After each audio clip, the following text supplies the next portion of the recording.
ಎಲ್ಲರಿಗೂ ನಮಸ್ಕಾರ. ಥಟ್ ಅಂತ ಹೇಳಿ ಕ್ವಿಜ್ ಕಾರ್ಯಕ್ರಮಕ್ಕೆ ತಮಗೆಲ್ಲ ಸ್ವಾಗತ. ಲಂಡನ್ ಓರ್ವ ಪುಟ್ಟ ಹುಡುಗ ಪ್ರಾಥಮಿಕ ಶಾಲೆಗೆ ಆತ ಶಿಕ್ಷಣವನ್ನು ನಿಲ್ಲಿಸಬೇಕಾಗುತ್ತೆ. ಹೊಟ್ಟೆ ಪಾಡಿಗೋಸ್ಕರ ಒಂದು ಪುಸ್ತಕದ ಅಂಗಡಿಯನ್ನು ಸೇರ್ಕೋತಾನೆ. ಅಲ್ಲಿ ಪುಸ್ತಕಗಳಿಗೆ ರಟ್ಟು ಹಾಕುವ ಕೆಲಸ, ಬೈಂಡಿಂಗ್ ಮಾಡುವ ಕೆಲಸ ಅವನದು. ಆತ ಸುಮ್ಮನೆ ಬೈಂಡಿಂಗ್ ಮಾಡ್ತಾ ಹೋಗೋಲ್ಲ, ಆ ಪುಸ್ತಕವನ್ನು ಓದೋಕ್ಕೆ ಶುರು ಮಾಡ್ತಾನೆ. ಪುಸ್ತಕಗಳನ್ನು ಓದುವಾಗ ವಿಜ್ಞಾನಕ್ಕೆ ಸಂಬಂಧಪಟ್ಟ ಪುಸ್ತಕಗಳು ಆತನನ್ನು ತುಂಬ ಆಕರ್ಷಿಸುತ್ತೆ. ಅಂಗಡಿಗೆ ಬರುವ ಎಲ್ಲ ವಿಜ್ಞಾನ ಪುಸ್ತಕಗಳನ್ನು ತಪ್ಪದೆ ಓದಿ ಅರ್ಥ ಮಾಡಿಕೊಂಡು ಆ ಬಗ್ಗೆ ಚರ್ಚೆ ಮಾಡುವ ಮಟ್ಟಿಗೆ ಆತ ಜ್ಞಾನವನ್ನು ಬೆಳೆಸ್ಕೊಳ್ತಾನೆ. 7 ವರ್ಷಗಳ ಕಾಲ ಆ ಪುಸ್ತಕದ ಅಂಗಡಿಯಲ್ಲಿ ಕೆಲಸ ಮಾಡ್ತಾನೆ.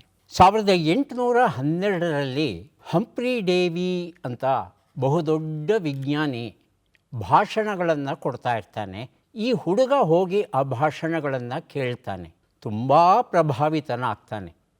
ಭಾಷಣಗಳೆಲ್ಲ ಆದಮೇಲೆ ಸರ್ ಹಂಫ್ರಿ ಡೇವಿ ಅವರನ್ನು ಭೇಟಿಯಾಗಿ, ನಾನು ನಿಮ್ಮ ಜೊತೆ ಕೆಲಸ ಮಾಡ್ತೇನೆ, ನಿಮ್ಮ ಸಹಾಯಕನಾಗಿ ಅವಕಾಶ ಕೊಡಿ ಅಂತ ಹೇಳಿ ಬಹಳ ರಗಳೆ ರಚ್ಚೆ ಮಾಡಿ ಕೊನೆಗೆ ಅವರ ಒಪ್ಪಿಗೆ ಪಡೆದು ಅವ್ರ ಜೊತೆ ಕೆಲಸ ಮಾಡಲಿಕ್ಕೆ ಶುರು ಮಾಡ್ತಾನೆ.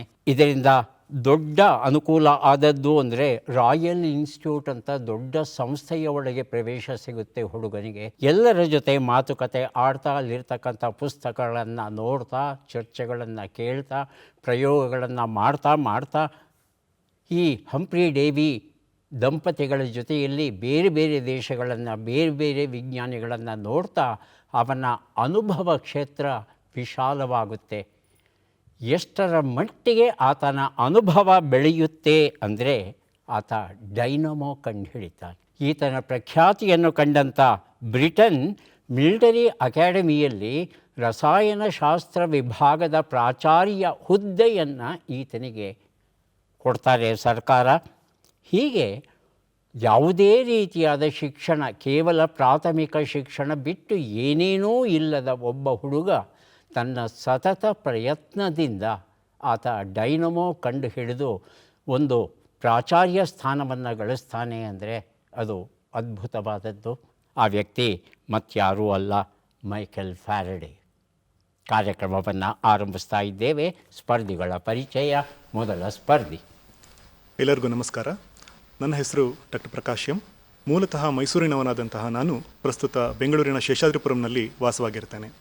ವೃತ್ತಿಯಿಂದ ನಾನು ಸರ್ಕಾರಿ ಪ್ರಥಮ ದರ್ಜೆ ಕಾಲೇಜು ಪೀಣ್ಯ ಇಲ್ಲಿ ವಾಣಿಜ್ಯಶಾಸ್ತ್ರ ಸಹ ಪ್ರಾಧ್ಯಾಪಕನಾಗಿ ಕಾರ್ಯನಿರ್ವಹಿಸ್ತಾ ಇರ್ತೇನೆ.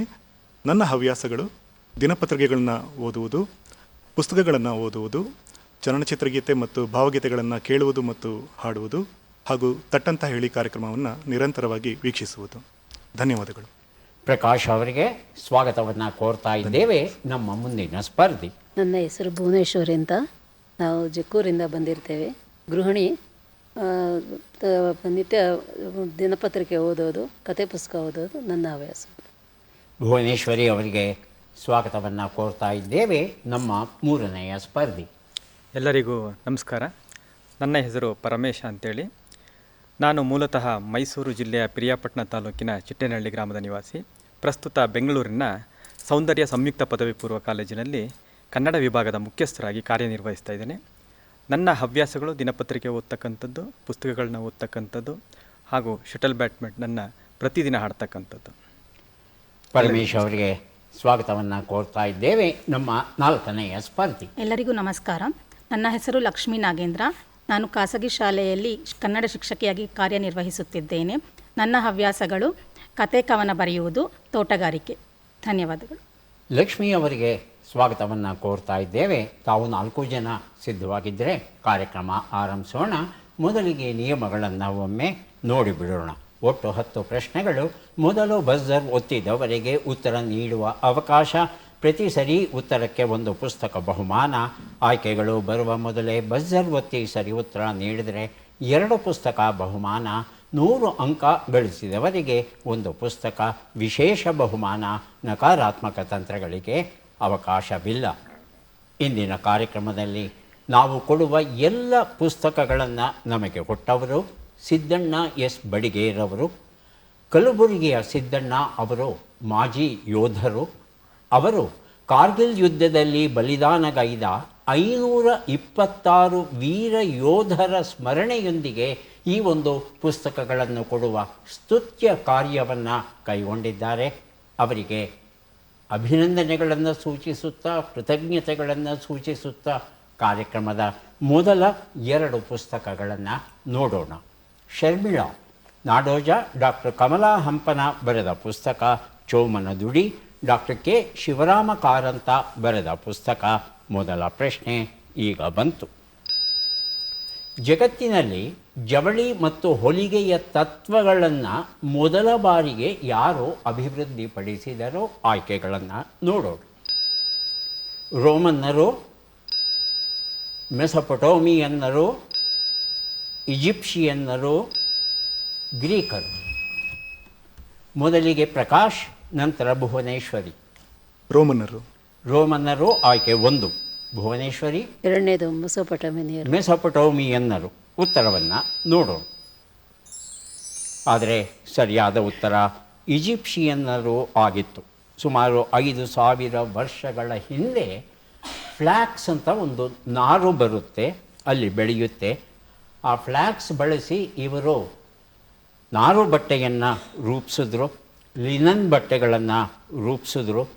ಮೂಳೆ ಅಥವಾ ಲೋಹದಿಂದ ಮಾಡಿರುವ ಸೂಜಿಗಳನ್ನು ಬಳಸಿ ಮೊದಲ ಬಾರಿಗೆ ಈ ಲಿನನ್ ಬಟ್ಟೆಗಳನ್ನು, ನಾರು ಬಟ್ಟೆಗಳನ್ನು ಹೊಲಿಯುವ ಕಲೆಯನ್ನು ಅವರು ಅಭಿವೃದ್ಧಿಪಡಿಸ್ತಾರಂತೆ. ಇವರಿಂದ ಪ್ರೇರಿತರಾಗಿ ಮೆಸೊಪೊಟೋಮಿಯನ್ ಜನ ಇದು ಉಣ್ಣೆ ಬಟ್ಟೆಯನ್ನು ಅವರು ತಯಾರಿಸಿ ಅದನ್ನು ಹೊಲಿಯುವ ಒಂದು ಕೆಲಸವನ್ನು ಮಾಡ್ತಾರೆ. ಹತ್ತಿಯನ್ನು ಬೆಳೆದದ್ದು ಭಾರತ ದೇಶ.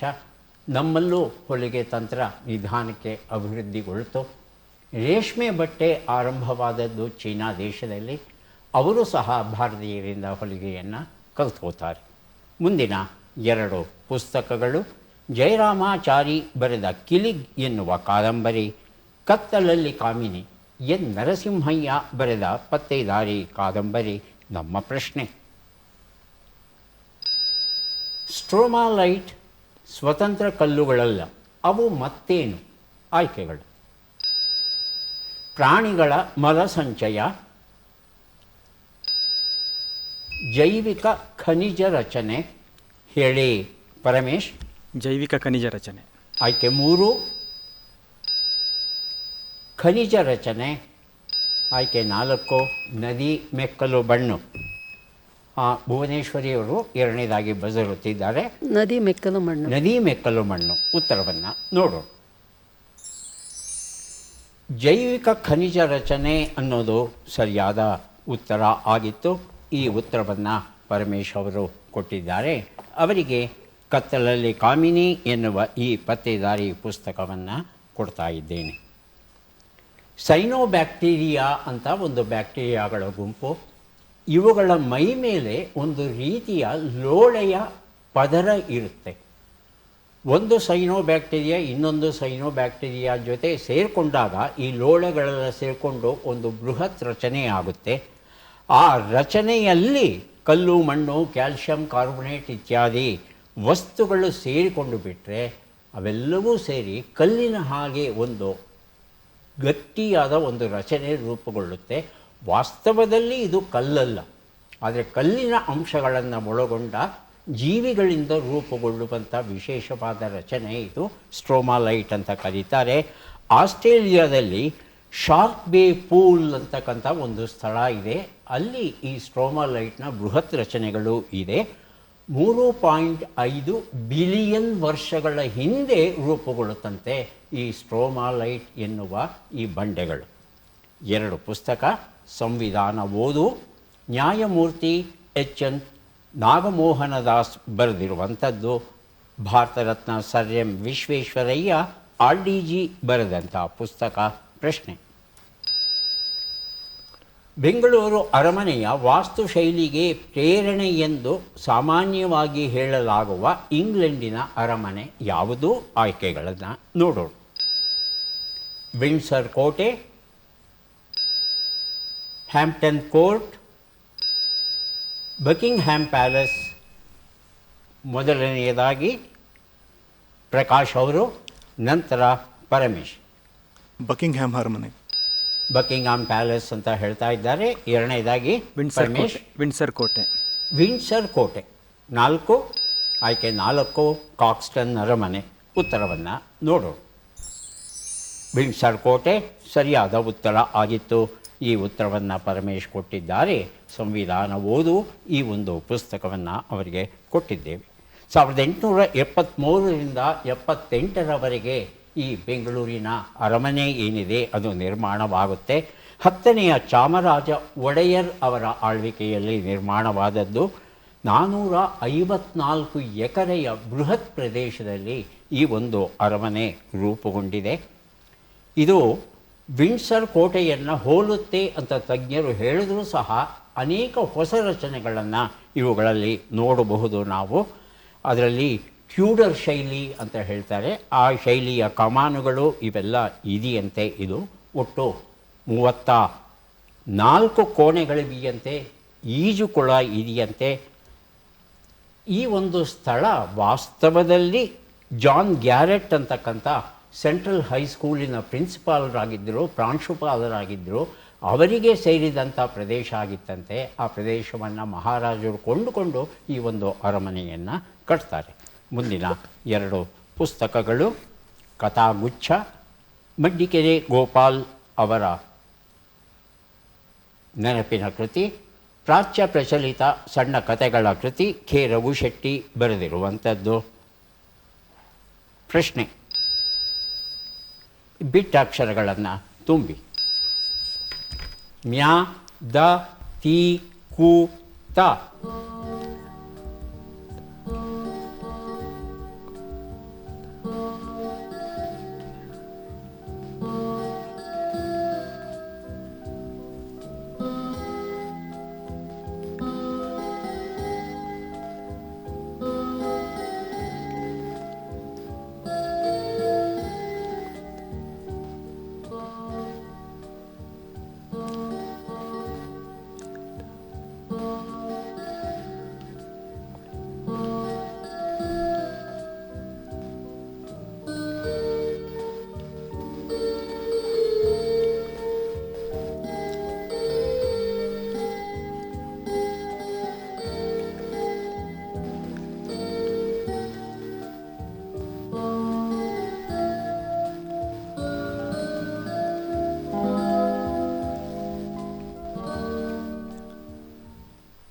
ಒಂದು ನಿಮಿಷದ ಕಾಲಾವಕಾಶ ಮುಕ್ತಾಯ ಆಗಿದೆ.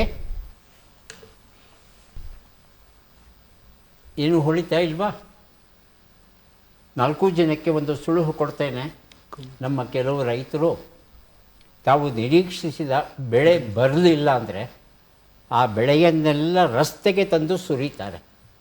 ಹಾಗೆ ಸುರಿಯುವ ಬೆಳೆಯಲ್ಲಿ ಮೊದಲ ಸ್ಥಾನ ಈ ಬೆಳೆಗೆ ಸಿಗುತ್ತೆ.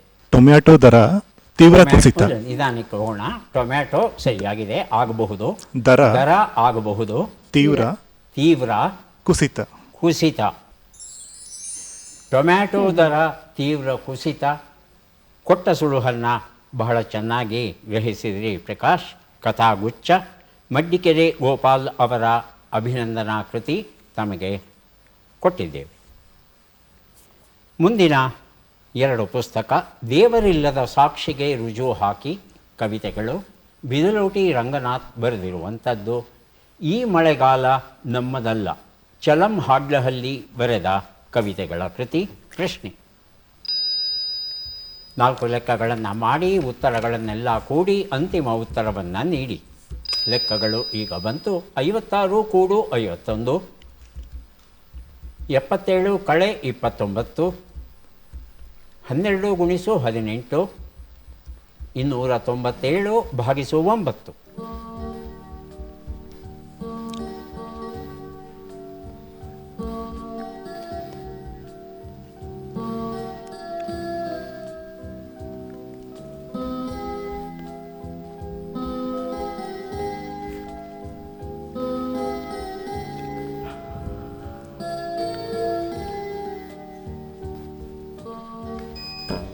ಬಜರುತ್ತಿದ್ದಾರೆ ಪ್ರಕಾಶ್. ಅಂತಿಮ ಉತ್ತರ 410.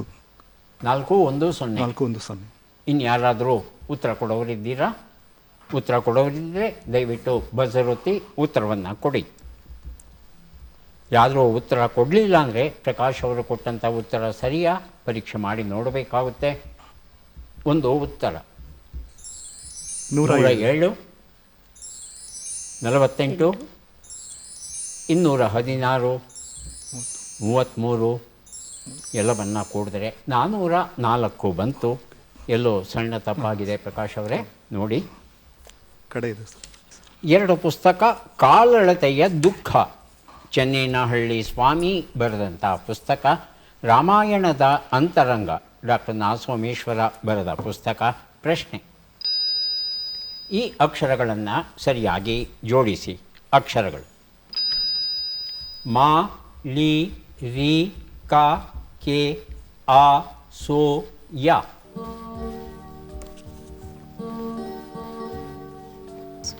ಸುಮಾರಿ, ಅಳಿಯ,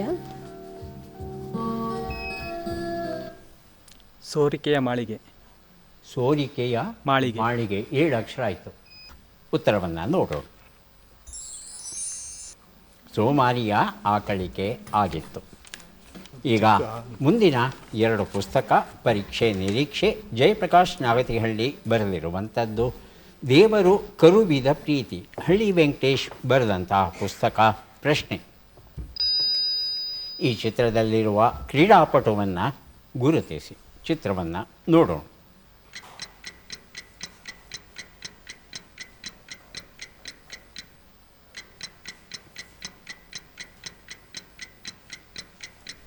ಆಯ್ಕೆಗಳನ್ನು ನೋಡೋಣ. ಅಭಾ ಕತುವಾ,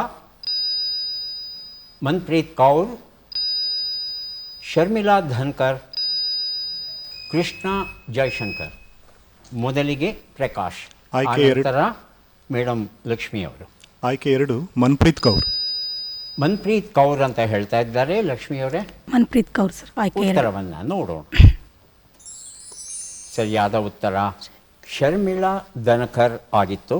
ಇವರು ಶಾಟ್ಪುಟ್ ಕ್ರೀಡೆಯಲ್ಲಿ ಪ್ರಶಸ್ತಿಯನ್ನು ಗಳಿಸಿದ್ದಾರೆ. ಪ್ಯಾರಾ ಅಥ್ಲೀಟ್ ಇವರು. 9.81 ಮೀಟರ್ ಅಡಿ ದೂರ ಇವರು ಶಾಟ್ಪುಟ್ಟನ್ನು ಎಸೆದು ಚಿನ್ನದ ಪದಕವನ್ನು ಗಳಿಸ್ತಾರೆ. ಗ್ಲಾಸ್ಗೋದಲ್ಲಿ ನಡೆದಂಥ ಈ ಸ್ಪರ್ಧೆ ಏನಿದೆ, ಕಾಮನ್ವೆಲ್ತ್ ಸ್ಪರ್ಧೆಗಳು, ಅಲ್ಲಿ ಪ್ಯಾರಾ ಅಥ್ಲೀಟ್ ಆಗಿ ಇವರು ಪ್ರಶಸ್ತಿಯನ್ನು ಗಳಿಸ್ತಾರೆ. ಈ ಒಂದು ಪ್ರಶಸ್ತಿ, ಈ ಒಂದು ಸ್ಪರ್ಧೆಯಲ್ಲಿ ಮೊದಲ ಬಾರಿಗೆ ಚಿನ್ನದ ಪದಕವನ್ನು ತಂದುಕೊಟ್ಟವರು ಶರ್ಮಿಳಾ ಧನ್ಕರ್ ಅವರು. ಈಗ 3 ಪುಸ್ತಕಗಳನ್ನು ಕೊಡೋದಕ್ಕೆ ನಾವು ಸಿದ್ಧವಾಗ್ತಾ ಇದ್ದೇವೆ. ಪದಬಂಧ ಬಂದಿದೆ. ಸುಳುಹುಗಳನ್ನು ನೋಡೋಣ. ಶಿವನ ಉಗ್ರವಾದ ನರ್ತನ ಸಮುದ್ರ ಸುಳ್ಳು. ಬಜರಾಗಲೇ ಒತ್ತಿದ್ದಾರೆ ಭುವನೇಶ್ವರಿ ಅವರು. ಒಂದು ಉತ್ತರ ತಾಂಡವ ನೃತ್ಯ. ತಾಂಡವ ನೃತ್ಯ. ಉತ್ತರವನ್ನು ನೋಡೋಣ. ಉತ್ತರ ಸರಿಯಾಗಿದೆ. ಚೆಲುವ ಚಂದಿರ. ಈ ಒಂದು ಪುಸ್ತಕವನ್ನು ಕೊಟ್ಟಿದ್ದೇನೆ. 2 ಉತ್ತರ. ಕಡಲು. ಉತ್ತರವನ್ನು ನೋಡೋಣ. ಸರಿಯಾಗಿದೆ. ಅರಿವಿನ ಹಣತೆ. ಈ ಪುಸ್ತಕ ಕೊಟ್ಟಿದ್ದೇನೆ. 3 ಉತ್ತರ. ಸುಳ್ಳು ಎನ್ನುವ ಅರ್ಥ ಬರುವ 3 ಅಕ್ಷರಗಳ ಶಬ್ದ. ತಾವು ಉತ್ತರ ಕೊಡಲಿಲ್ಲ ಅಂದರೆ 2ನೇದಾಗಿ ಬಜರ್ ಒತ್ತಿರೋ ಲಕ್ಷ್ಮಿ ಅವರನ್ನ ಕೇಳ್ತೇನೆ. ಲಕ್ಷ್ಮಿ ಅವರೇ, 3ನೇದು ಗೊತ್ತಾಗ್ತಾ ಇಲ್ವಾ? ಉತ್ತರವನ್ನು ನೋಡೋಣ. ಅನೃತ ಅಂತ ಹೇಳ್ತಾರೆ. ಸುಳ್ಳು ಎನ್ನುವ ಅರ್ಥ ಬರುವ 3 ಅಕ್ಷರಗಳ ಶಬ್ದ ಆಗಿತ್ತು. ಈಗ 4 ಪುಸ್ತಕಗಳನ್ನು ಕೊಡೋದಕ್ಕೆ ನಾವು ಸಿದ್ಧವಾಗ್ತಾ ಇದ್ದೇವೆ. ವಿರಹದ ಸಂಕ್ಷಿಪ್ತ ಪದಕೋಶ, ವಿಶ್ವ ಪ್ರಸಿದ್ಧ ವ್ಯಕ್ತಿಗಳು, ಡಾಕ್ಟರ್ ಶ್ವೇತಾ, ಬೆರಗು ರೇಖೆಗಳು. ಪ್ರಶ್ನೆ: 12 ಅಕ್ಷರಗಳನ್ನು ಬಳಸಿಕೊಂಡು 3 ಅಕ್ಷರಗಳ ಕನಿಷ್ಠ 3 ಪದಗಳನ್ನು ರೂಪಿಸಬೇಕು. ಈಗ 12 ಅಕ್ಷರಗಳನ್ನು ನೋಡೋಣ. ದ್ರಿ, ಯಾ, ರ್ಬ, ಮುಂ, ರ್ತ, ಕೆ, ಕುರು, ದ, ಥ, ನಂ, ಮು, ಲೇ.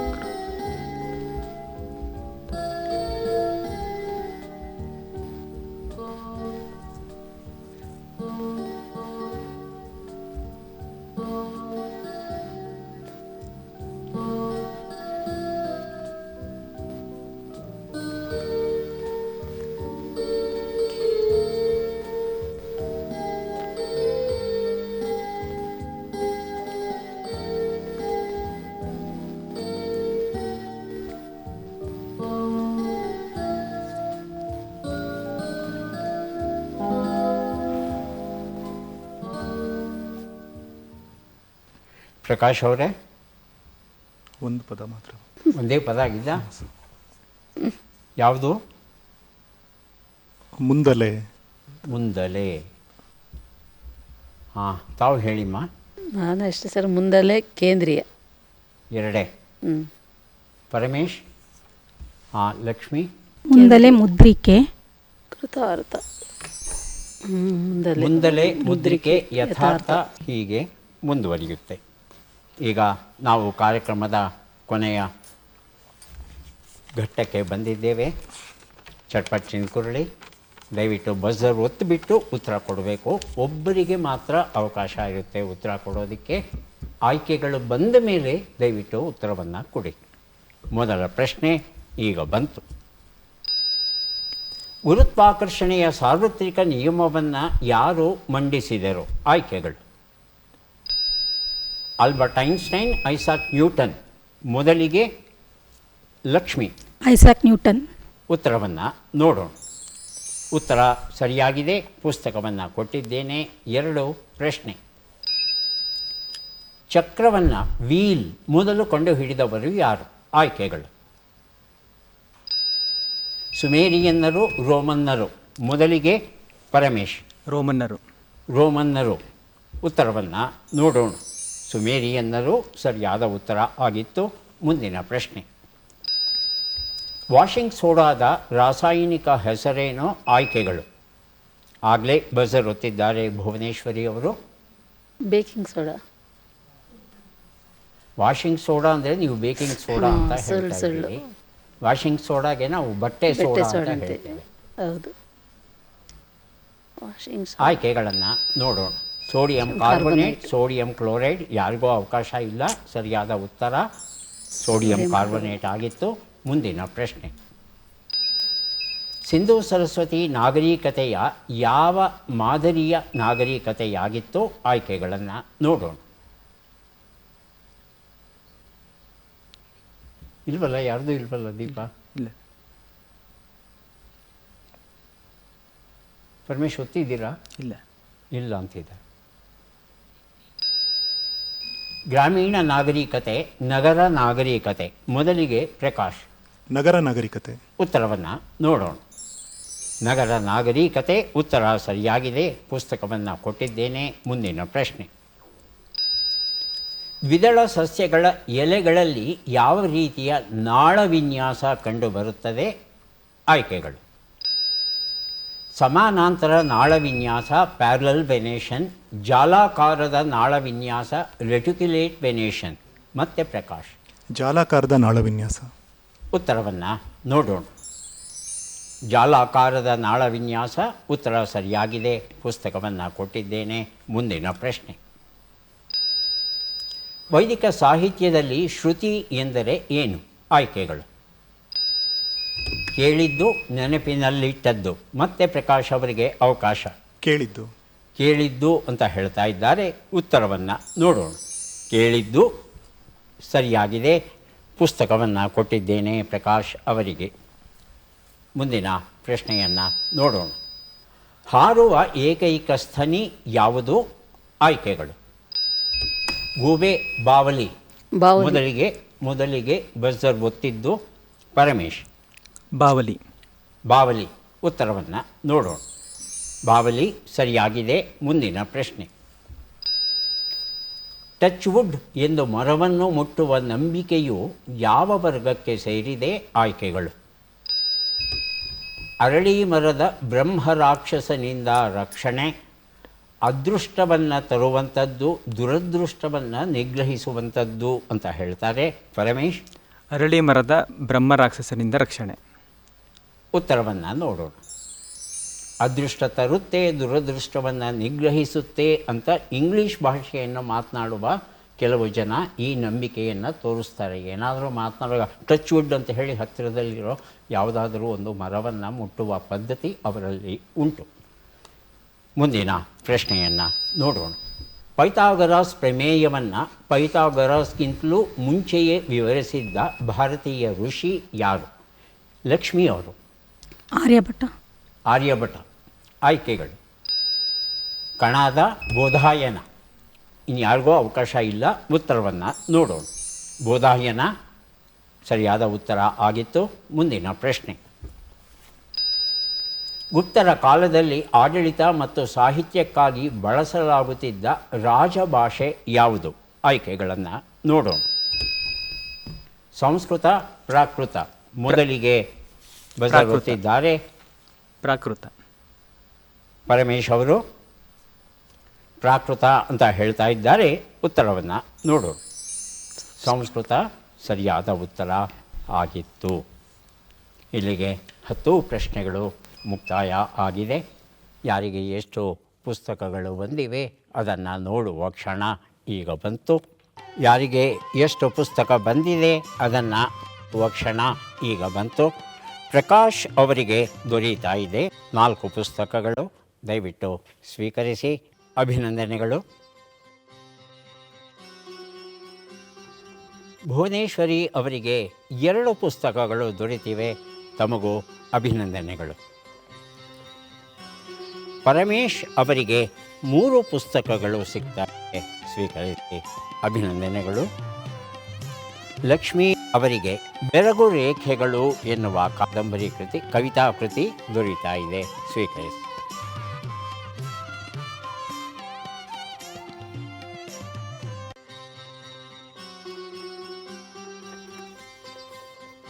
ಗಿಣಿಗಳು ಸಾಮಾನ್ಯವಾಗಿ 10 ರಿಂದ 20 ವರ್ಷಗಳ ಕಾಲ ಬದುಕುತ್ತವೆ ಸ್ವಾಭಾವಿಕ ನೆಲೆಗಳಲ್ಲಿ. ಆದರೆ ಮಕಾಬೋ ಗಿಣಿ ಅಂತ ಒಂದಿದೆಯಂತೆ, ಇದು 80 ವರ್ಷಗಳ ಕಾಲ ಬದುಕುತ್ತಂತೆ ಒಂದು ಗಿಣಿ. ವಿಶೇಷ ಅಂದರೆ ಇದು ಮನುಷ್ಯರ ಹಾಗೆ ಮನುಷ್ಯರ ಸಂಪರ್ಕದಲ್ಲಿ ಇದ್ದರೆ ಅವರ ಭಾಷೆಯನ್ನು ಕಲಿತು ಅನುಕರಣೆ ಮಾಡುತ್ತಂತೆ. ಅದರಲ್ಲಿ ಪ್ರಸಿದ್ಧಿಯನ್ನು ಪಡೆದಿದೆ ಮಕಾಬೋ ಗಿಣಿ. ಮತ್ತೆ ಭೇಟಿಯಾಗೋಣ. ನಮಸ್ಕಾರ.